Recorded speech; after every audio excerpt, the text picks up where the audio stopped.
laboratorio sin regulación de montones de químicos que se liberan, que no cuentan con controles previos.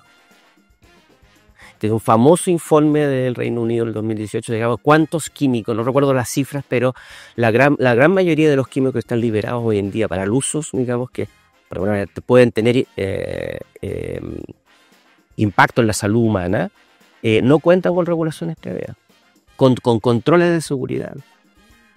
Entonces, claro, tú ves, estamos en un contexto de riesgos de salud pública muy, muy fuerte, digamos.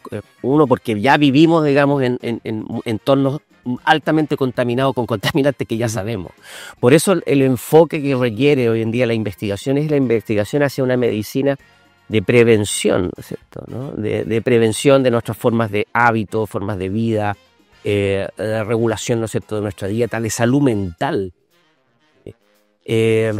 Tan obvio como, o sea, sí. Salud mental. Lo que los antiguos llamaban la higiene, ¿no? La higiene, nos falta higiene, ¿no? Necesitamos más higiene y menos terapia. Tuve largas conversas con uno de los investigadores, digamos, biomédicos más prestigiados en Chile, Jay Israel, que fue el discípulo de Francisco Mardones, o Mardones, el investigador Mardones Restat. Y Mardones Restat se dedicó a investigar el efecto que producía el alcoholismo, ¿no es cierto?, en los niños, y para eso inició investigaciones con ratas, y empezó a criar, ¿no es cierto?, a hibridar ratas, y te generó, digamos, una de las pocas ratas que existen de laboratorio que son alcohólicas.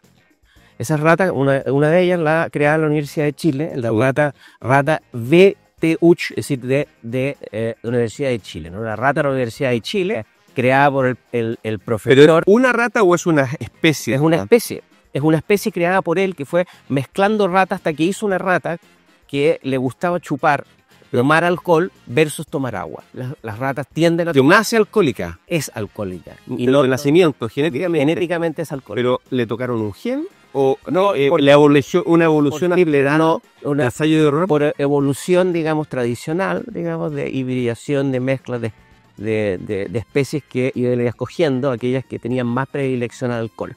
Y finalmente creó una... Claro, es decir, estas ratas las someten, digamos, a experimentación, y aquellas que las sometes a pruebas con alcohol versus ratas no alcohólicas se toman el equivalente como a 3 botellas de whisky. Y soportan, resisten, no se mueren. No, son algunas ratas que con ciertas...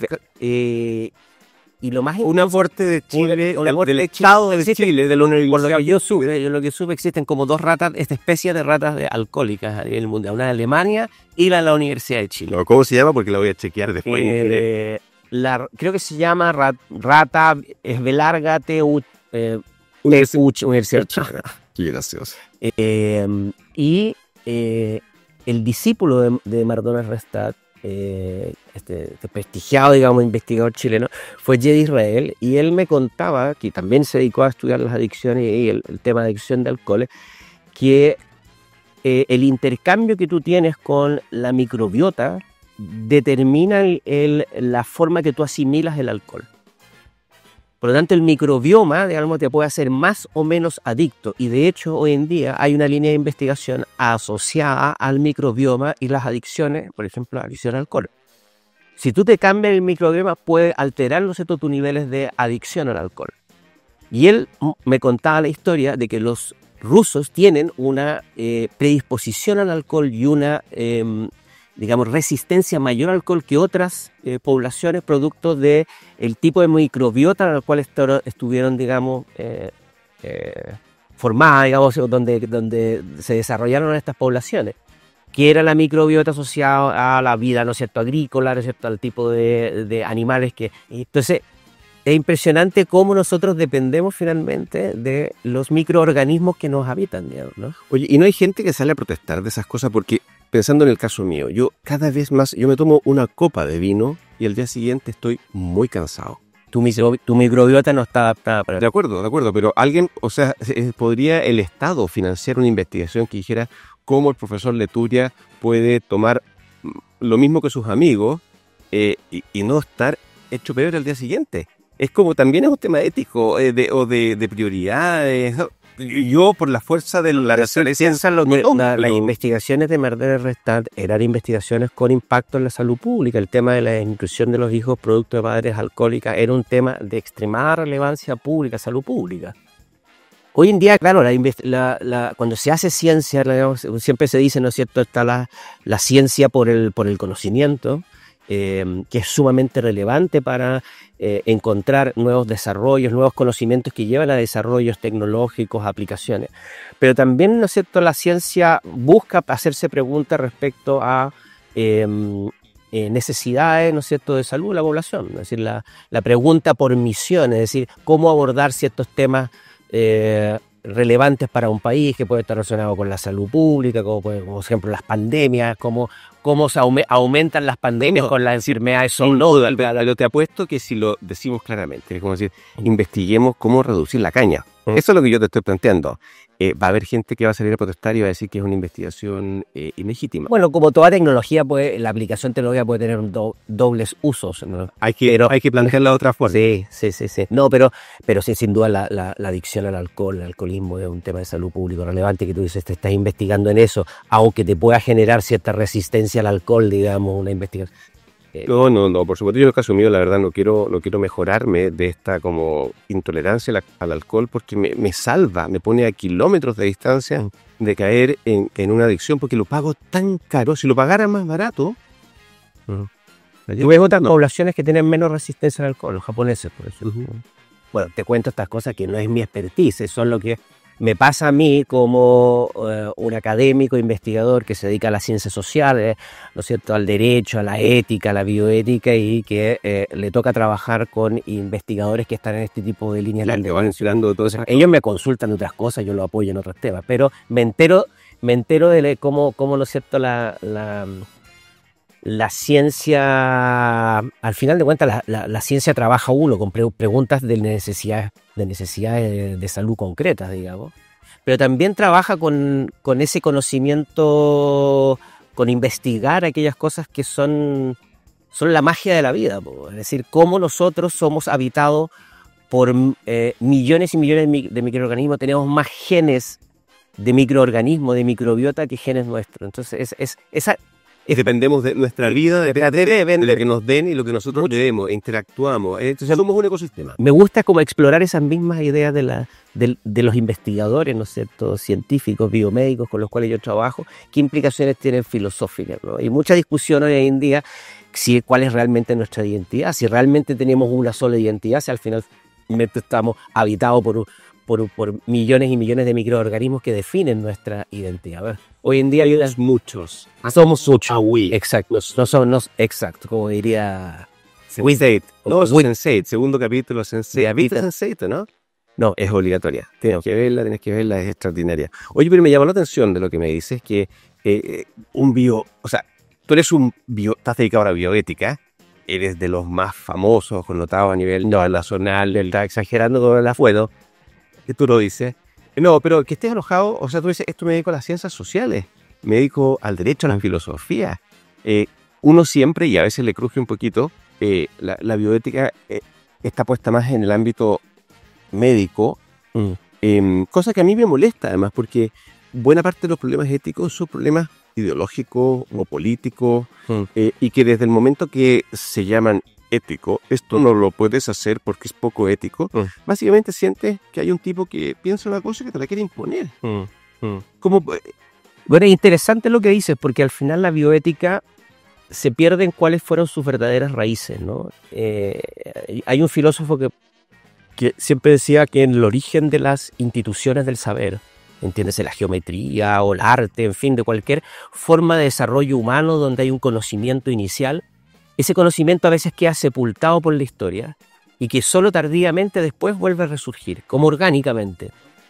Y sucedió con la bioética. La bioética nace con esa mirada amplia, no solo médica, nace con una mirada de reflexionar acerca del impacto que tienen las tecnologías, el desarrollo tecnológico humano en la vida, y en la vida en su conjunto, en la vida humana y no humana, en la vida en la biosfera, ¿no? Y nace con esa mirada de entender cómo se necesitábamos generar un conocimiento sobre el conocimiento científico, un conocimiento del conocimiento. Y ese conocimiento reflexivo era el conocimiento que era capaz de unir las humanidades con la ciencia. Ese proyecto, digamos, nace cuando finalmente, después de la Segunda Mundial, las tecnologías tan invasivas, tanto como las relacionadas al uso, ¿no es cierto?, de la energía atómica, el uso de la biología, y ya estamos hablando de los años 70, en que comienza la biología sintética, ¿no es cierto?, y la posibilidad de modificar los genomas a través de la tecnología de ADN recombinante. Esa capacidad tecnológica abrió, de alguna manera, montones de preguntas y de implicancias éticas, y no solo éticas, sino sociales y políticas. Y no estaban solamente relacionados con el control político del cuerpo humano, sino el control de el impacto de nuestra capacidad, ¿no es cierto?, tecnocientífica en la vida en general. Pero como ejemplo, para entenderlo bien. En los años 70 hubo una gran discusión hasta qué punto nosotros podíamos modificar en laboratorios la vida de microorganismos. Y surge la discusión de si eso podía llevarnos, ¿cierto?, a la generación, por ejemplo, de una superbacteria o un virus que pudiese, ¿no es cierto?, tener efectos desastrosos en la vida humana, en el medio ambiente. Y surgió en los años 70, en la conferencia Asolimar, que se llama, una moratoria respecto del uso de la tecnología genética del ADN recombinante para modificar la vida orgánica. Y eso hoy día, me imagino que si ya se planteaba en los años 70, hoy día debe ser mucho más fácil. Probablemente, o sea, ¿a qué nivel se puede hacer hoy día trabajos de ese tipo? Bueno, evidentemente, las técnicas de manipulación de la vida misma, ¿no es cierto?, a nivel celular y a nivel genético, hoy en día cada vez más precisa, ¿no es cierto? Y tenemos tecnologías que nos permiten modificar el gen con una precisión mucho más fina de lo que era la tecnología tradicional del ADN recombinante, ¿no? Es decir, hoy en día tenemos lo que se llaman estas tijeras, ¿no es cierto?, celulares que te permiten o apagar un gen o modificar un gen por otro gen, digamos, y por lo tanto reprogramar a un organismo vivo. Pero mi pregunta va más por la energía nuclear, por ejemplo. Tú, para desarrollarla, necesitas una inversión de millones de dólares. Es bastante fácil saber qué país tiene o cuándo hay una planta de energía nuclear. Pero mi pregunta es si es que no podría algún profesor un poco transgresor, un poco audaz, con un grupo de ayudantes en un laboratorio, en una universidad de provincia, en una región X, en China, en América Latina, lo que sea, jugar con estas cosas. ¿Qué tan democratizado está este tipo de manejo? Ese es uno de los temas bien interesantes en la discusión de cómo se gobierna el uso de las tecnologías en la sociedad y a nivel global, ¿no? Porque uno puede tener tecnologías que tengan usos muy específicos, ¿no es cierto?, y otras tecnologías que son de llamado uso general, digamos, o de amplio espectro, ¿no? Cuando tú tienes la capacidad, ¿no es cierto?, de generar el uso de la energía nuclear, ¿no es cierto?, con fines armamentísticos como con fines, ¿no es cierto?, pacíficos de producción energética, está bien acotado, ¿no es cierto?, el uso, ¿no es cierto? Y además es, como dices tú, de un tipo de tecnología que requiere una estructura exacta. Un profesor en un laboratorio y se sabe cuando digamos, determinados países compran, ¿no es cierto?, uranio y enriquecen uranio, en fin, no pasa piola. Pero claro, hoy en día una tecnología de la intervención, ¿no es cierto?, de la genética a través del CRISPR-Cas es una tecnología que cada vez más se puede ir utilizando no solamente por grandes laboratorios, sino que puede, digamos, ser accesible el día de mañana a grupos y personas en particular. Hoy en día la secuenciación genómica cada vez se abarata más, por ejemplo. Bueno, el día de mañana, o sea, estoy pensando en cosas prácticas, hoy lo pasamos bastante mal con una pandemia hace un ratito, y uno dice, si algún tarado se le empieza a ocurrir hacer ganancia, ¿cómo se llama? Gain function, no sé cómo se puede salir un COVID de un garage de una casa. Estoy exagerando, pero ¿qué tan lejos estamos de esa pesadilla? No estamos tan lejos, de alguna manera, de tener esas posibilidades. Digamos. Así, la tecnología de la ingeniería genética cada vez es más fácil de acceder sin gran infraestructuras de laboratorio y más accesible en el mercado, digamos, ¿no? Oye, vamos a ir al tema de la gobernanza de todas estas nuevas tecnologías porque es hiper importante, pero antes te quería preguntar, tu formación jurídica como abogado, ¿te ha servido para meterte en estos temas? En el tema de la regulación, por ejemplo, o jugar en ese espacio. Bueno, yo creo que la formación jurídica te permite un poco entender el funcionamiento de las instituciones, ¿no? Y cómo de alguna manera las distintas prácticas sociales están sujetas a ciertas regulaciones, ¿no es cierto? Sí, por ejemplo, desde la formación de un profesional médico que interviene, ¿no es cierto?, en la salud de otro, está regulado. O sea, todas las prácticas sociales estructuradas, ¿no es cierto?, están reguladas. Me ayudó a entender un poco el funcionamiento de las instituciones y ver hoy en día cómo se ha ido regulando en las últimas décadas. Precisamente a eso iba. Desarrollo. ¿Qué tal es la regulación en Chile de estos temas?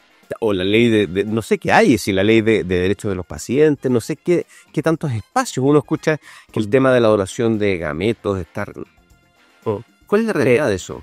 Bueno, hay muchas áreas de la regulación, desde la regulación de la investigación científica biomédica hasta sus aplicaciones. Todo pasa por la regulación, hasta el desarrollo, ¿no es cierto?, de un fármaco que se hacen ensayos clínicos en Chile. Todo esto son procesos regulados, ¿no?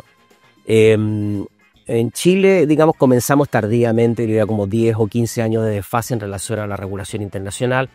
Tenemos una ley de investigación científica en seres humanos, pero tú ya ves ahí las debilidades, ¿no es cierto?, de nuestras instituciones democráticas de hacer unas legislaciones siempre como muy reactivas, ¿no es cierto?, al temor social de la ciencia y de la técnica, ¿no? Copiada de alguna parte. Copiada, sí, es decir, la historia de la ley de investigación científica biomédica es la historia de una ley que surge del temor de la clonación de la oveja doble.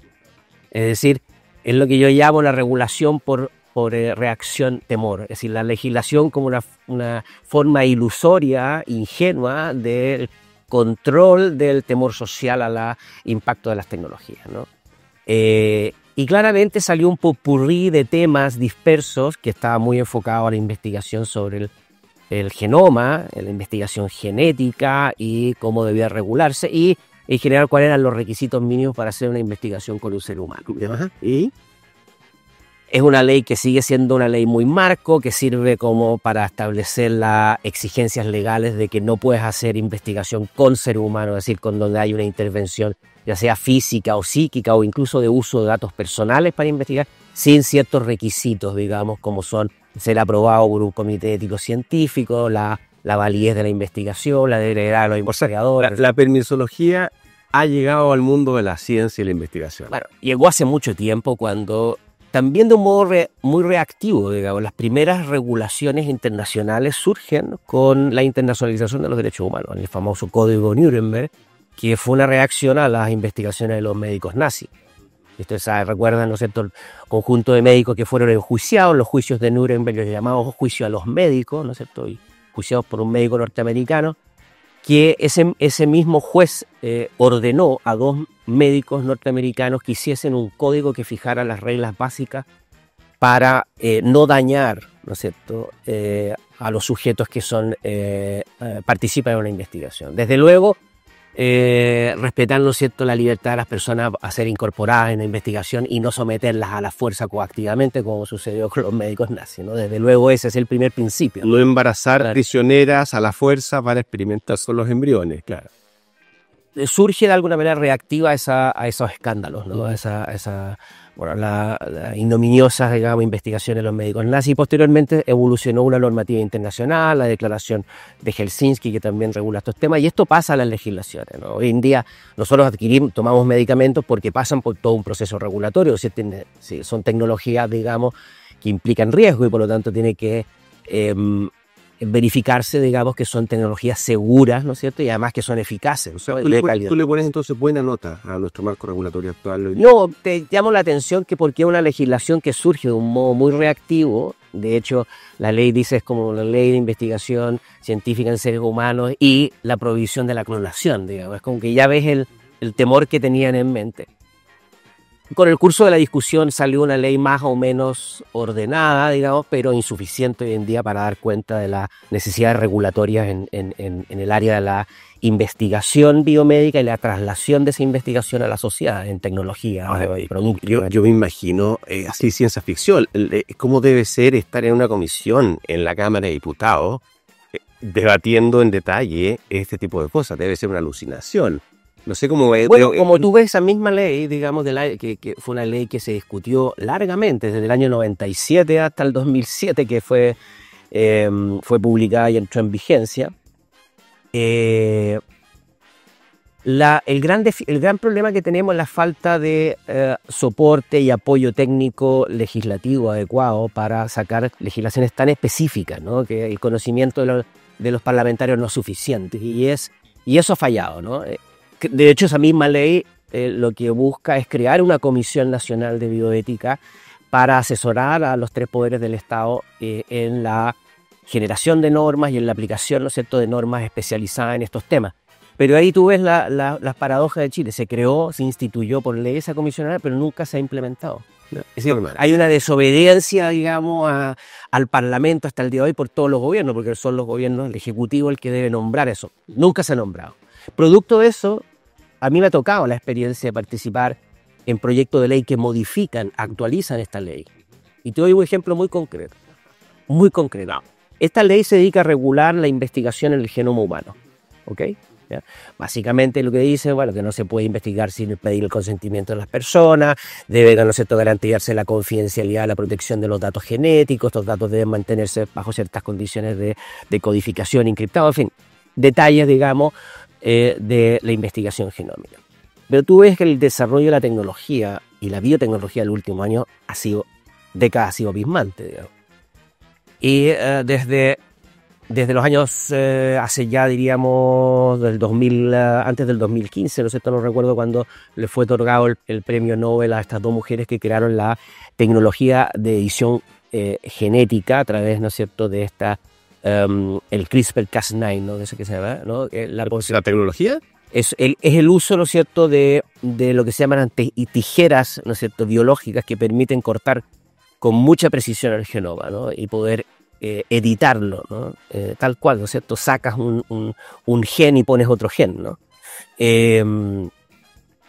Eso generó, de alguna manera, una discusión a nivel, digamos, mundial y en todos los países con desarrollo científico complejo de cómo regular el uso de esa tecnología. Y especialmente para la modificación genética en seres humanos. Vamos a meternos en eso, me lo encuentro fascinante, pero termina de contarme la historia. ¿Qué le pasó? Bueno, este tema, digamos, de actualizar nuestra legislación de investigación biomédica llegó a Chile, ¿no? Siguiendo el mandato de la OMS de que había que actualizar nuestra legislación, ¿no? Un marco de gobernanza de la edición genética en seres humanos. Bueno, me tocó asesorar a un conjunto de académicos y formé parte de esta comisión ad hoc, y al momento en que nosotros planteamos la necesidad de hacer varios cambios que se ajustaran a la regulación de la edición genómica, en un momento nosotros le propusimos, ¿no es cierto?, a los parlamentarios el que se pudiese eliminar la prohibición del uso de embriones con fines de investigación. Porque embriones humanos, obviamente. Embriones humanos. Hoy en día, a nivel de comparado, del derecho comparado, la gran mayoría de los países autoriza el uso, ¿no es cierto?, de embriones que son de descarte de procesos de fecundación in vitro para fines de investigación, para extraer líneas celulares, hacer terapia celular con células embrionarias, ¿no? Estos embriones son embriones que ya no se van a ser utilizados porque han sido... Perdóname, embrión es... Creo que distingue un óvulo fecundado, una mórula. El embrión es lo que se crea una vez que se produce la singamia entre un gameto femenino, un óvulo, y un gameto masculino, el espermatozoide. Cuando se produce eso ya tienes, ¿no es cierto?, el proceso de fusión celular de la singamia y la división, comienza el proceso de división celular. Hasta cierto estadio, como de 5 o 6 días, un conjunto de células, digamos, y es todas esas células que componen a ese organismo, ¿no es cierto?, el embrión humano, son células que se pueden transformar en cualquier otra célula. Células pluripotenciales. Exacto. No sabes, te lo pregunto porque cuando tú me planteas esto, yo me imagino un embrión, que es la guaguita de 5 meses, que se chupa el dedo, digo, experimentos, y me imagino como, wow, qué fuerte. Si me dices, bueno, un óvulo fecundado... un embrión es efectivamente, desde el punto de vista biológico, entre una vida que en potencia, ¿no? Sí, pero sí, que requiere, como cualquier vida, un entorno que permita el desarrollo, ¿no es cierto?, la constitución de esa vida, digamos. Es decir, esa vida suspendida en una placa de vidrio no es un congelador, pero tiene posibilidad de desarrollarse, ¿no? Que estamos hablando de las cosas que guardan en los refrigeradores. Pero sin perjuicio de eso, el consenso que tenemos, digamos, a nivel global, ¿no es cierto?, distintos países en sus legislaciones, que eso no es solo un mero conjunto de células, no es un mero tejido, digamos, un conjunto de células, sino que es una entidad que se le da un reconocimiento, ¿no? Un grado de protección jurídica. Algo hay ahí, algo de... Y dentro existe lo que se llama en bioética y en el bioderecho que regula estos temas, la regla de los 14 días. Es decir, después de los 14 días no se permite el uso de esos embriones con fines de investigaciones silvestres. Entonces te das cuenta que ahí llegamos a un consenso moral simbólico, no es más que simbólico, porque esa vida en una placa de vidrio nunca va a prosperar, una vida, ¿no es cierto?, con una potencialidad en el momento que se pueda transferir, ¿no es cierto?, a un útero, digamos, y poder implantarse, ¿no? Pero mientras esté ahí, ¿no es cierto?, esa vida nunca va a desplegarse, digamos, ¿no? Es un proceso de evolución, de desarrollo, ¿no? Entonces, pero igual, de alguna manera, se le otorga un reconocimiento, un estatuto de reconocimiento moral que dice, bueno, mire, ese conjunto de células llamado embrión humano no es cualquier cosa, no es un conjunto un mero tejido, digamos, un tejido que yo te puedo extraer a ti, ¿no? Y por lo tanto se dice, mira, hasta cierto tiempo es autorizado el uso de embriones con fines de investigación para extraer células, ¿no es cierto?, pluripotenciales para investigación en terapia celular o eventualmente a fines de aplicación de esas terapias. Y eso la legislación lo prohibía en Chile. En Chile lo prohibía, es decir, lo decía una prohibición, me va a decir indirecta, porque decía no se podrán utilizar los embriones con fin de investigación si esto implica su destrucción. Y evidentemente para hacer investigación necesitas destruir ese embrión de menos de 14 días. Que son embriones, muchos de ellos de descartes de procesos de fecundación in vitro, digamos que es una práctica hoy en día habitual en Chile, aunque no está regulada, ¿no es cierto?, la regulación de la fecundación in vitro, que muchas parejas, ¿no es cierto?, acceden a esas técnicas para poder tener hijos. ¿Y una ninguna regulación sobre eso? No, en Chile en el momento también ha sido bien idiosincrático, bien particular la reacción del Parlamento. Tampoco ha querido regular. Ha habido, que hubo un intento de regulación hace muchos años atrás, ¿no es cierto?, el 2010, si bien recuerdo, con un proyecto de ley, digamos, que patrocinó el fallecido expresidente Sebastián Piñera, y ahí no ha habido ha habido intentos de hacer anteproyectos, pero no tenemos ningún proyecto de ley que garantice muchas cosas, digamos. Desde luego, digamos, la información, ¿no es cierto?, que existen registros de donación de óvulos, ¿no es cierto?, y de espermatozoides, eventualmente para el uso y beneficio de un niño que pueda nacer con una eventual enfermedad genética que requiera la información saber que el donante es portador de una enfermedad genética que se puede tratar tempranamente. Correcto. O sea, es muy razonable que le puedan decir, por lo menos en esas circunstancias, decirle, oiga, usted ahora intervéngase porque en 10 años más... No tenemos ninguna garantía jurídica para beneficiar, ¿no es cierto? Tampoco hay prohibición de compra, venta de gametos. Ahí hay autorregulación. Hay autorregulación en esta materia, pero necesitamos una legislación que no sea prohibitiva, que digamos que permita, ¿no es cierto?, el uso de estas técnicas, evidentemente para permitir que parejas que no puedan tener hijos, en fin. Pero bueno, la discusión está servida para otros temas. Volvamos a tus pensamientos. A veces controversial. Quiero pasar rápido a la edición genética, pero ¿qué te pasó en el Congreso? Bueno, apoyando esta comisión, fui parte de esta comisión asesora y al momento en que nosotros en la exposición proponíamos regulación sobre la edición genómica, ese era el objeto. También sugeríamos algunos cambios legislativos, ¿no? Y sacar la prohibición del uso de los embriones.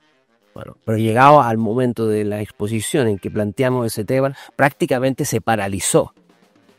En la comisión de salud. Se paralizó. ¿Ya?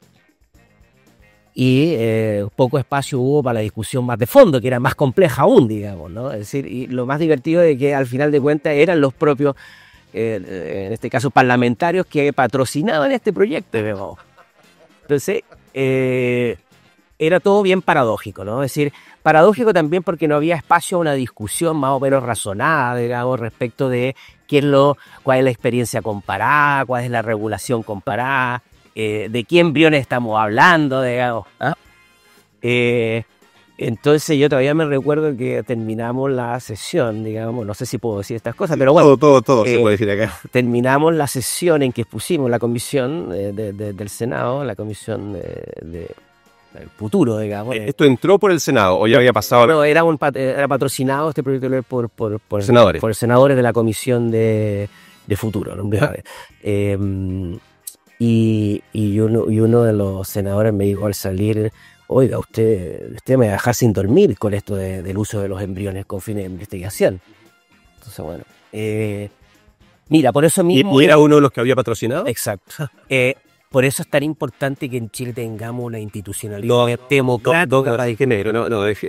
Para una institucionalidad No, está bien, da lo mismo. ¿Cuál fue? Lo importante es cómo... Da lo mismo los nombres, lo importante Sí. es cómo están operando las instituciones respecto al debate de cuestiones que son éticamente sensibles, ¿cierto? Pero que tenemos que regular de manera democrática, de manera plural, ¿no es cierto?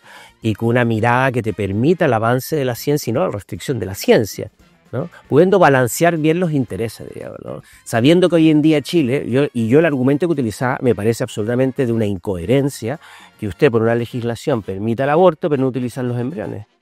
Una demencia completa. Me gusta. No pueden hacer las dos cosas. Esto se lo dijeron por el razonamiento equivalente al que hizo la Corte Europea de Derechos Humanos respecto de Italia. Italia tenía una ley de fecundación in vitro que no permitía el uso de estas tecnologías para poder hacer selección embrionaria, para que no te nazca un niño enfermo, una enfermedad genética, ¿ya?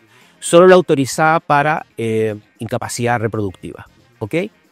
Y para parejas de matrimonial, además era muy conservador, otras restricciones. Pero no te lo utilizaba para una familia, digamos, que por una enfermedad, ¿no es cierto?, genética, sus hijos, ¿no es cierto?, iban a nacer al 100%, ¿no es cierto?, con una enfermedad, ¿no es cierto?, de falcón, digamos, una enfermedad, ¿no es cierto?, mortal que implicaba, ¿no es cierto?, la muerte del niño a los pocos tiempos de nacer.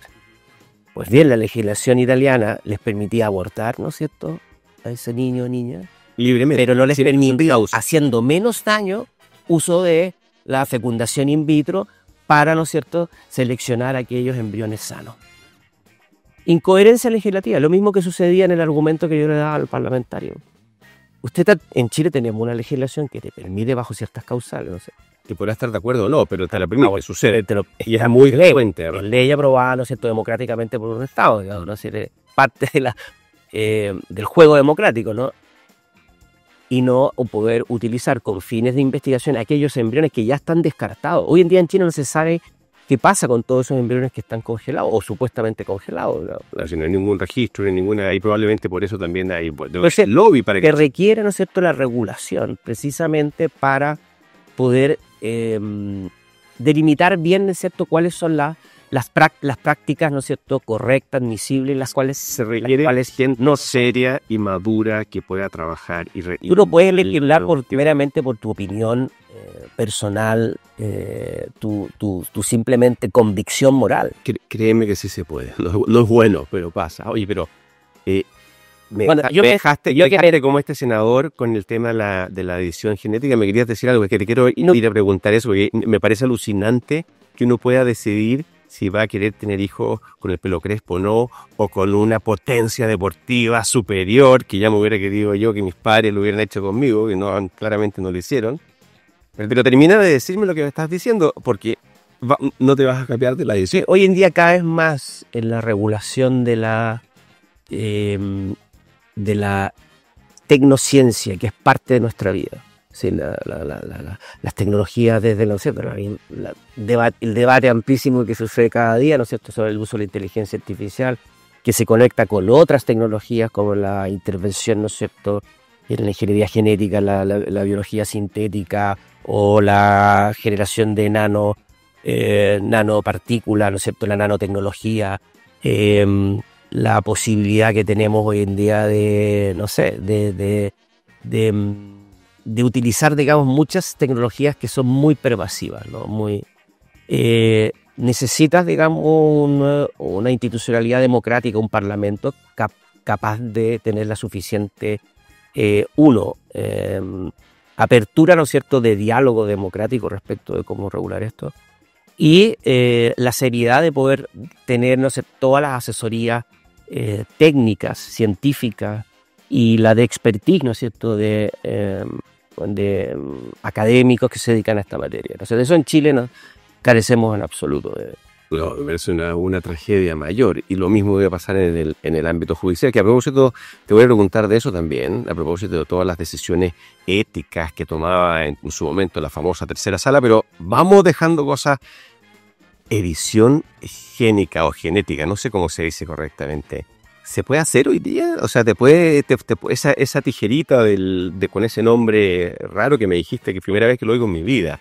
O sea, por un lado me parece maravilloso que yo pueda cortarle el gen que te produce una enfermedad a alguien. En el momento de ser, no sé en qué momento de la fase evolutiva del gameto algún dado se produce. Pero ya que esto, no hace mucho tiempo se hablaba de ciencia ficción, y esto tú me dices que se puede hacer.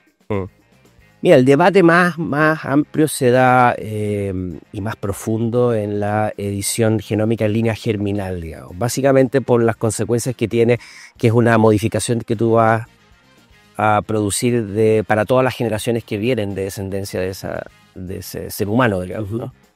Hoy en día como la rata borracha, pero con tijera en la de él. Claro, más rápido y más directo, ¿no?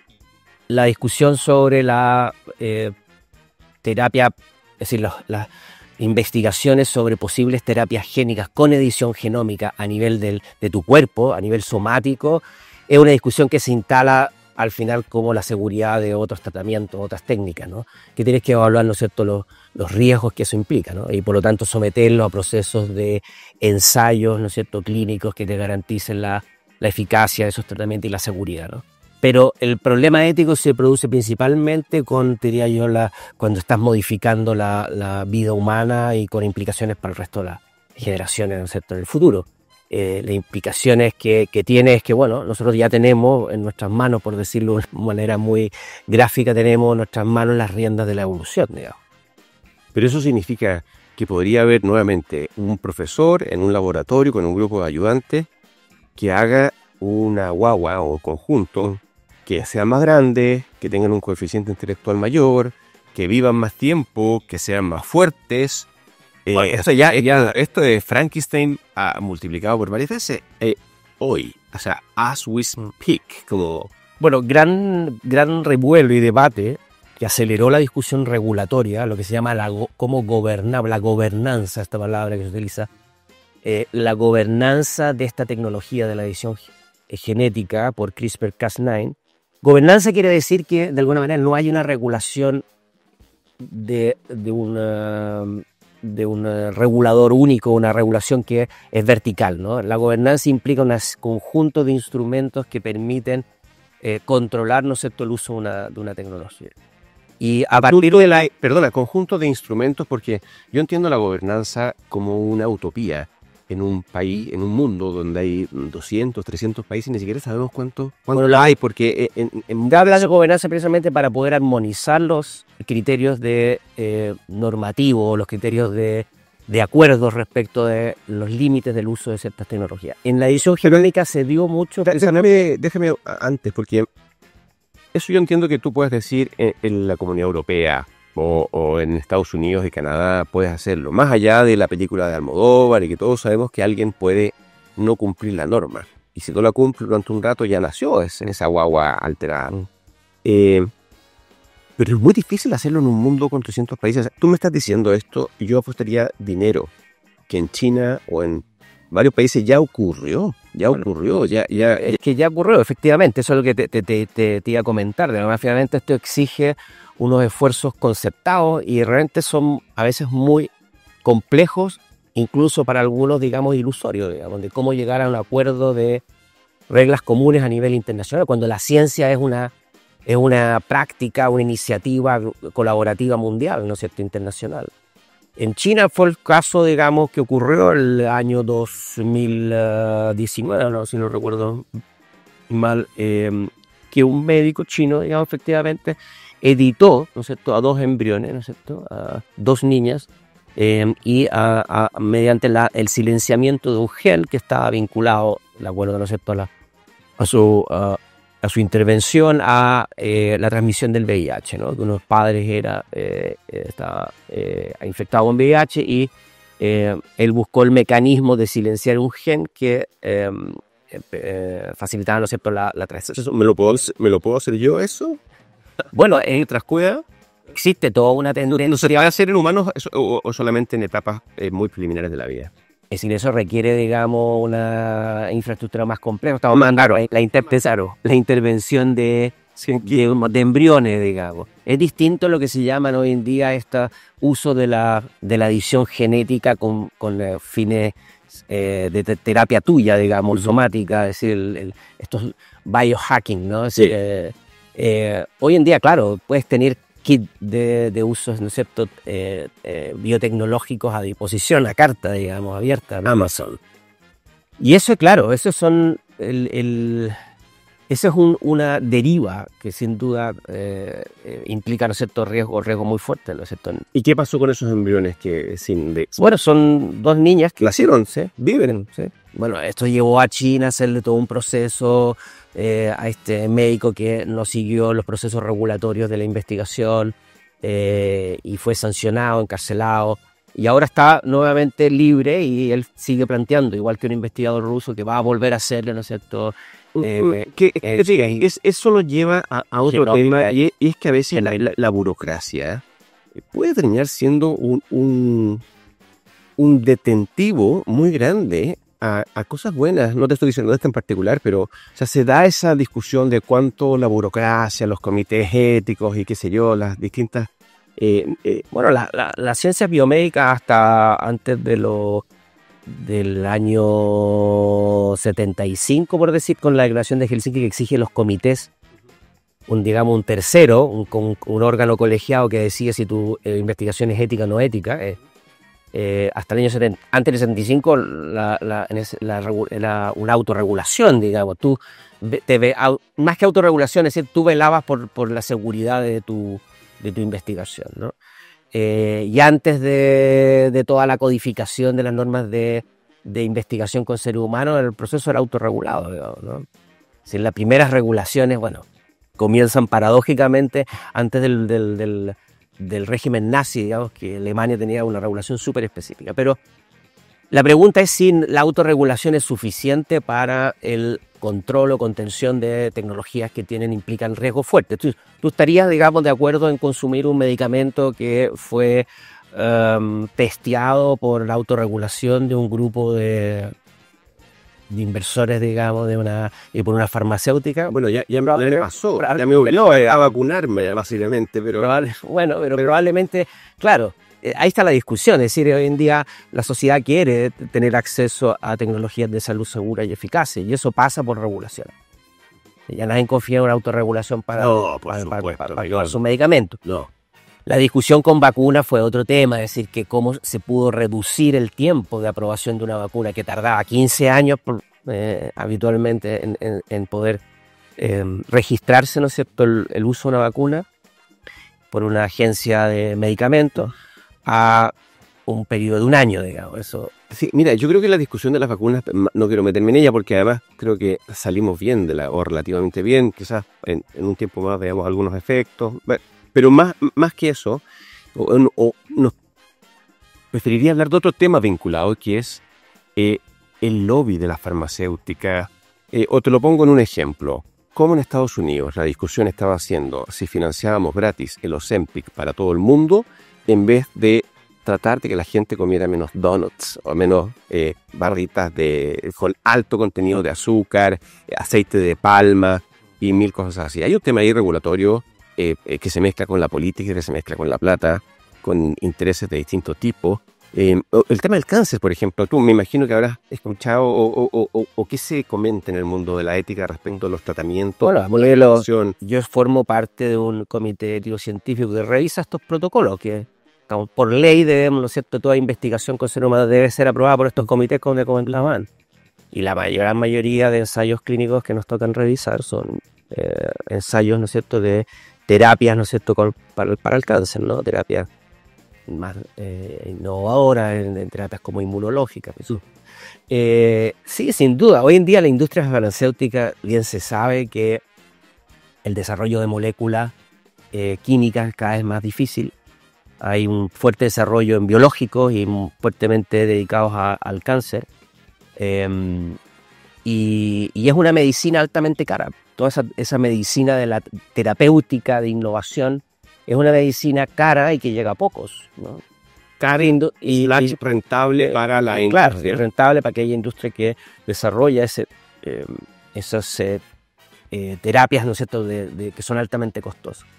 Pero claro, y tú tienes toda la razón, digamos que es una cuestión de política pública, el cómo no vamos hacia la deriva de un crecimiento indefinido, ¿no es cierto?, cada vez más de una medicina cada vez más costosa con terapias de innovación, y no a una medicina de más bajo costo que vaya por la prevención y la promoción de la salud.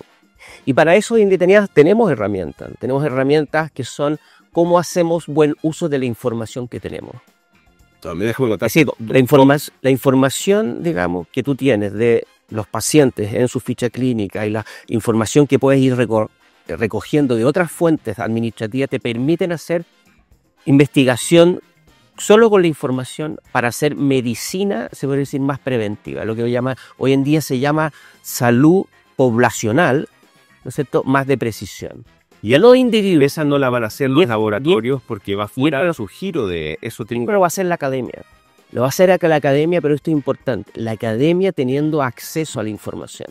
Hoy en día en Chile muy mal contexto, digamos, institucional y regulatorio aún todavía débil para acceder a buena información para investigar con grandes datos de salud. O sea, mira, hace mucho tiempo que no me daban un sólido argumento para financiar más la academia y para bajar un poquito la guardia con algunas tesis muy paranoicas sobre protección de datos o información que uno tiene que ser individual, que sea agregada, porque en verdad hay que compatibilizarlo, hay que compatibilizar. O sea, pero queremos que haya menos gente que se muera de cáncer. Mira, veía datos en Europa que con el alargamiento de la vida, 1 de cada 4 personas está teniendo cáncer en algún momento de su vida. O sea, eso ya no es entre medio de algo que nos toca a todos, es una forma de morir. Pero claro, que te digan que comer azúcar o hacer poco deporte o los procesos inflamatorios, que es un concepto que yo nunca oí hasta hace 10 años atrás, son de las cosas más importantes. Te cuento otra anécdota más que no la tengo verificada, pero sí fue parte de debates presidenciales y cosas así. Bloqueador solar. Yo uso bloqueador solar en la mañana, en la tarde. Mi mamá tuvo cáncer a la piel, mi abuelo tuvo...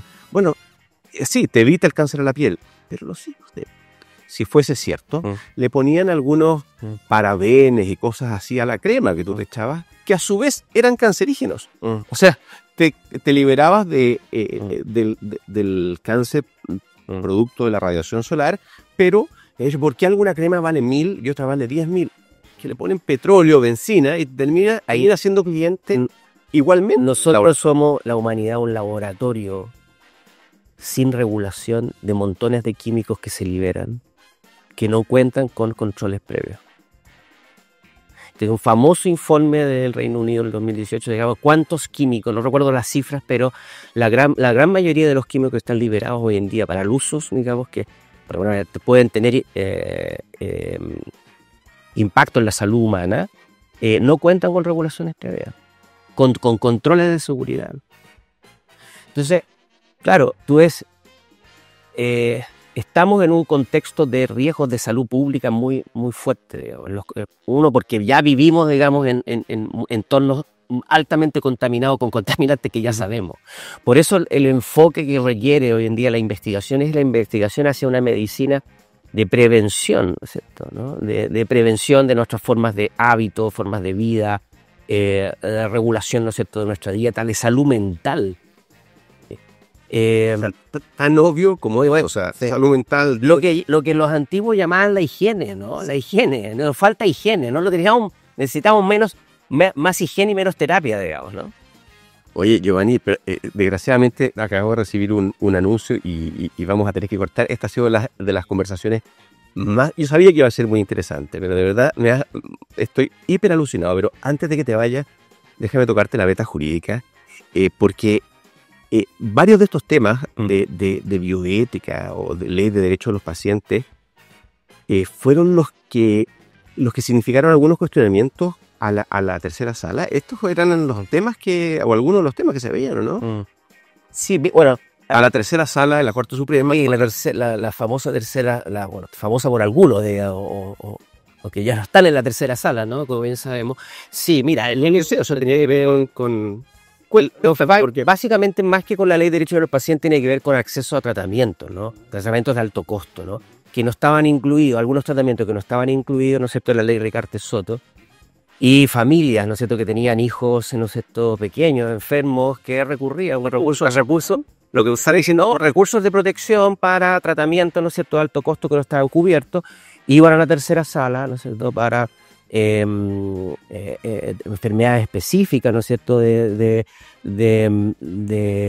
enfermedades, ¿no es cierto?, como el caso de... no recuerdo la enfermedad, no es La espina bífida. Sí, no, el uso, ya me acordé, el uso de el spin raza para bueno, ahí desde la enfermedad tal, sí. ¿ya? ¿Y qué pasaba? Básicamente lo que hacían las familias, muchas veces con apoyo de industria detrás, digamos, era solicitar estos medicamentos a la... Oye, o sea, yo te pago al abogado y mediante el argumento, digamos, de riesgo, ¿no es cierto?, a la vida, ¿no es cierto?, porque de alguna manera o sea, yo el argumento lo entiendo, o sea, si este niño se va a morir, es salvo que lo apoye el Estado. Eso era la manualidad. Finalmente, el argumento que daba la tercera sala, en el caso del juez Muñoz y Ángela Vivanco, por ejemplo, es que por razones, digamos, presupuestarias, por razones financieras, no se podía atentar contra el derecho a la vida de un menor, y en ese caso, o sea, le permitía acceder a estos medicamentos de alto costo, y muchas veces sin la información médica adecuada, ¿no es cierto?, si iba a ser un medicamento efectivo o no, porque muchas veces esos medicamentos se otorgaban después de los periodos de uso adecuado, ¿no?, de uso terapéutico adecuado, ¿no? ¿Eso literalmente? Porque hasta la primera parte, o sea, me estoy sorprendiendo con lo que me estás diciendo, y yo pensé, efectivamente, si vamos a salvar la vida de alguien... Eso es lo que se transforma finalmente en una especie de judicialización, ¿no es cierto?, de los tratamientos, ¿no es cierto?, médicos, que al final es muy inequitativo, porque lo que hace es acceder, ¿no es cierto?, a tratamiento para esa persona que demandó, pero todos aquellos grupos de familia con otras enfermedades raras no tienen acceso si no es a través de una política pública, que es lo que corresponde. Entonces, la cantidad de dinero que se gasta... Pero que yo estoy de acuerdo que esto es muy importante, porque no sabía que era así. Yo estoy muy de acuerdo que no es la vía de hacer políticas públicas, que no se legisla por sentencias menos de recursos de protección. Estoy completamente de acuerdo que es inequitativo y que aquí el que llora más fuerte, que tiene el apoyo de una farmacéutica detrás, consigue el fallo a su favor. Pero lo que no sabía es que además no se gastaba una millonada de plata, que no estaba en la ley de presupuesto, pero que además no funcione. Pues es la primera vez que lo escucho, ¿no? O sea, mira, no se dio en otros países latinoamericanos, en el caso de Brasil, Colombia. En Brasil se decidió que los jueces tuviesen asesoría técnica para decidir estos casos, cuando hay judicialización, ¿no es cierto?, de tratamientos de alto costo. Que no es la vía, pero si tú vas a poner vía, hazlo con la asesoría científica y médica adecuada. Pero déjame entender bien claro para que no quede duda.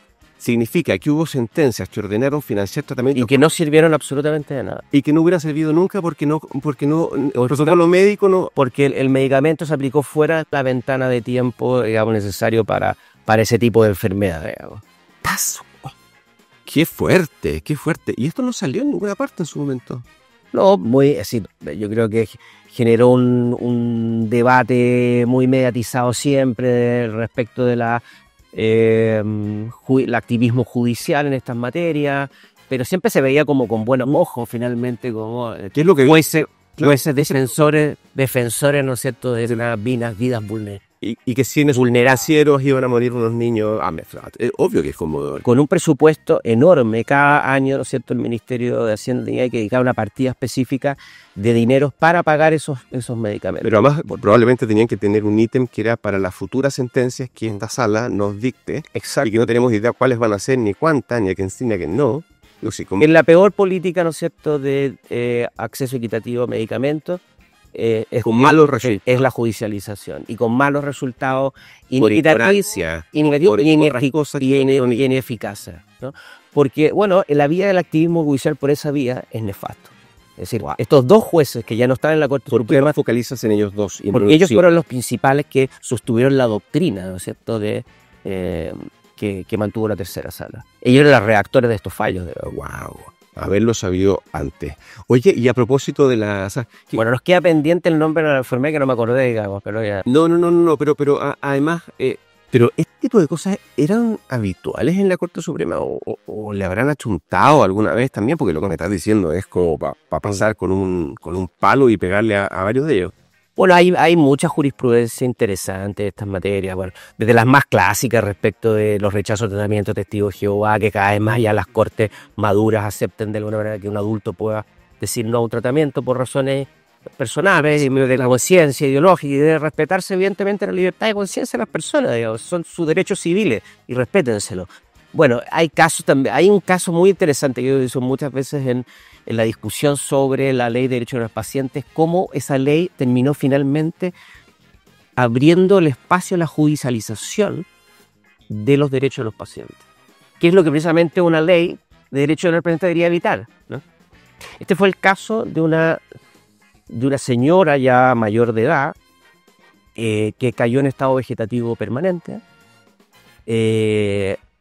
que ingresó, ¿no es cierto?, tuvo atención domiciliaria con respirador artificial. En ese proceso, ¿no es cierto?, el marido de esta mujer murió y la empresa que sostenía esta atención domiciliaria de respiración mecánica, en un momento que supo que los médicos habían solicitado la suspensión del tratamiento, es decir, finalmente hacer lo que se corresponde a un punto de vista médico, ¿no es cierto?, y ético, que es limitar el esfuerzo terapéutico, es decir, no seguir con un tratamiento que es inútil para el paciente, porque esta persona estaba en un estado vegetativo permanente sin ninguna posibilidad, ¿no es cierto?, de recuperación. Y por lo tanto lo que correspondería es ir progresivamente quitándole, ¿no es cierto?, los tratamientos invasivos como el respirador. Ya había tenido muchos problemas de salud, de producto de... ¿Cuánto tiempo llevaba en estado vegetativo? No recuerdo en el caso, pero probablemente más de un año. Y el caso llegó a la corte, fue revisado por otro... ¿Quién recurre? Lo curioso de esto es que recurre la propia empresa. La empresa que le proveía el respirador artificial. La propia empresa. Tengo un cliente muy bueno. Exacto. No, qué bestia. Y la corte, digamos... haciendo el uso perverso de esta ley de alguna manera, se lava las manos respecto a este caso. ¿Y cómo lo hace? Dice, bueno, sucede que el marido falleció y el único, digamos, pariente cercano, digamos, que se conoce que podría autorizar aquella decisión de los médicos, porque se requiere que alguien tome la decisión, sustituta, digamos. La empresa está diciendo, a esta persona la quieren desconectar sin consentimiento de... Tal cual. Y la corte dijo, mire, ese sobrino lejano, ¿no es cierto?, esta persona no es de aquellos parientes que podrían tener el orden de prioridad de la representación de la paciente y por lo tanto dejo la situación en ese estado y que siga por lo tanto la paciente intervenida con respirador mecánico. Financiado por... Y fue finalmente la empresa la que se llevó la razón. ¿Pero alguien pagaba eso? La misma familia, digamos.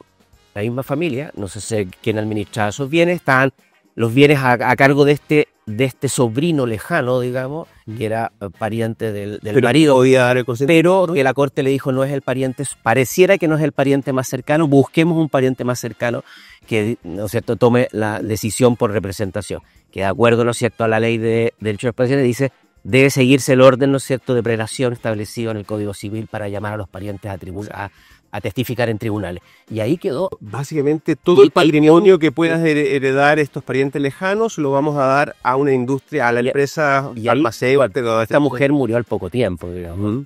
Dejó de rentar la empresa, digamos, con esta mujer, falleció. Pero tú te das cuenta que... ¿Esto fue la tercera sala también? No, esto fue una corte de apelaciones. Pero te das cuenta que es una ley que abrió el espacio para judicializar estos casos porque permite que cualquiera, a nombre del paciente, pueda intervenir una decisión ética y médicamente correcta.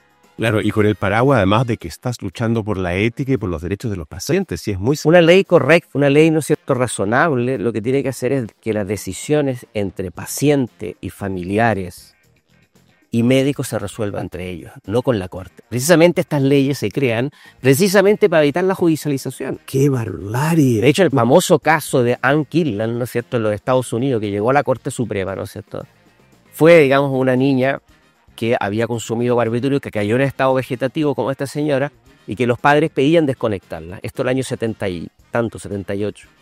Y los padres querían desconectarla porque consideraban que eso no era una vida, ¿no es cierto?, no era meramente una vida biológica, no era una vida... No era más su hija. Claro, y tampoco su hija hubiese deseado quizás no estar conectada, o sea, hacían un juicio sustitutivo de lo que hubiese deseado su hija. Y los médicos no querían, los médicos en esa época, digamos, estamos hablando de los inicios de la bioética, pensaban que desconectar a alguien era precisamente tener la acción directa de matarla. Y finalmente la corte lo que dijo es, autorizó la desconexión y dijo, bueno, estos temas tienen que resolverse no en esta sede, no en sede judicial, sino en la sede, ¿no es cierto?, de la discusión ética, con un comité. Decía, debe existir un comité que asesore esto. En el caso de la señora hubo un comité que apoyó la decisión de los médicos y que estaba a favor de la limitación, de suspender, ¿no es cierto?, el ventilador.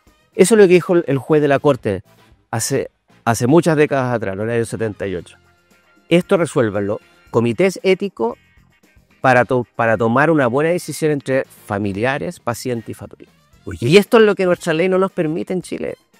esto me estoy entendiendo cada vez mejor a Iván Illich, Némesis Médica. ¿O lo ubicas? Sí, claro, ¿no? Sí, Iván Illich yo creo que dio en el clavo con muchos temas de nuestra sociedad actual, es decir, el problema de la contraproductividad, es decir, cómo hoy en día muchas instituciones que entregan servicios, ¿no es cierto?, a las personas, terminan afectando, ¿no es cierto?, el fin por el cual fueron creados. Él tomaba la medicina, ¿no es cierto?, la educación, ¿no es cierto?, el transporte, porque él dice el justo equilibrio entre las instituciones que proveen servicios a una sociedad debe darse entre la heteronomía, es decir, las decisiones tomadas, digamos, que otros toman por ti, y la autonomía. En ese equilibrio, donde tú pierdes autonomía, ¿qué fue en este caso? Se perdió totalmente la autonomía. Y una ley de derechos de los pacientes lo que tiene que garantizar es el despliegue de nuestros proyectos vitales, digamos. O sea, que recuperemos el control, nuestro derecho, de nuestra vida. y no que los entreguemos a una burocracia que lo único que les interesa es crecer. Entonces,